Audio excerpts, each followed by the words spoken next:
All right, diving right in.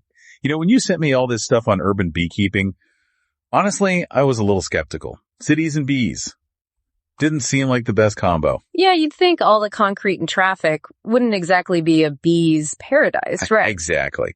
But then I started reading, and well, you know me, I love a good surprise.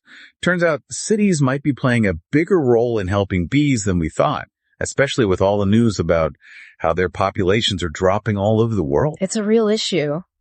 Bees are super important for pollinating a ton of our food crops, like a third of everything we eat. It's crazy to think about how much we rely on these little guys. And I know, like you said, their numbers are going down because of habitat loss and all the pesticides we use. But then boom, city beekeeping pops up. So what gives? What's the deal with cities suddenly becoming bee havens? Well, it's kind of a case of the enemy of my enemy is my friend, almost. Hear me out. In the countryside, you've got these huge fields all planted with the same crop.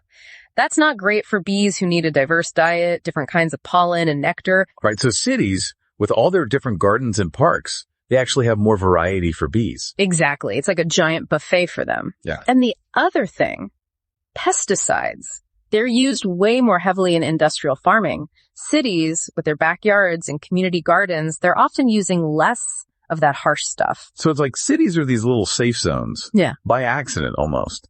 But there's got to be more to it, right? Like cities are still cities. What makes them actually work for bees? You've got the heat island effect, all that concrete and asphalt holding in warmth. It means a longer growing season, so more food available for the bees for a longer time. Well, that makes sense. And those skyscrapers, they probably block some of the wind, right? Like a little shelter. Exactly. Plus, think about all the nooks and crannies in a city. Some bee species, like mason bees, they're solitary. They don't live in big hives. They love finding little holes and cracks to make their nests. So it's like, not all bees are cut out for city life, but some are actually thriving there. That's pretty amazing. Right. And then you've got the human element. People in cities, they're often looking for ways to connect with nature, to grow their own food.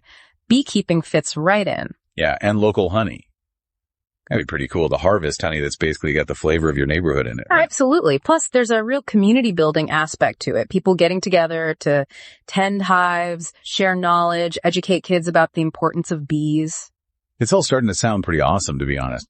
But I gotta ask, with all this positive buzz around urban beekeeping, it's not a magic solution to all the problems bees are facing, right? It's important to keep things in perspective. We still need to tackle things like habitat loss and pesticide use on a much larger scale. So urban beekeeping, it's like one piece of a bigger puzzle. Exactly. But it's a piece that shows us how humans and nature can coexist, even thrive together in unexpected places. That's a pretty powerful message, I think. Totally agree. And who knows, maybe hearing about all this will inspire someone listening to find their own way to help the bees wherever they live. It's definitely made me think differently about those little buzzers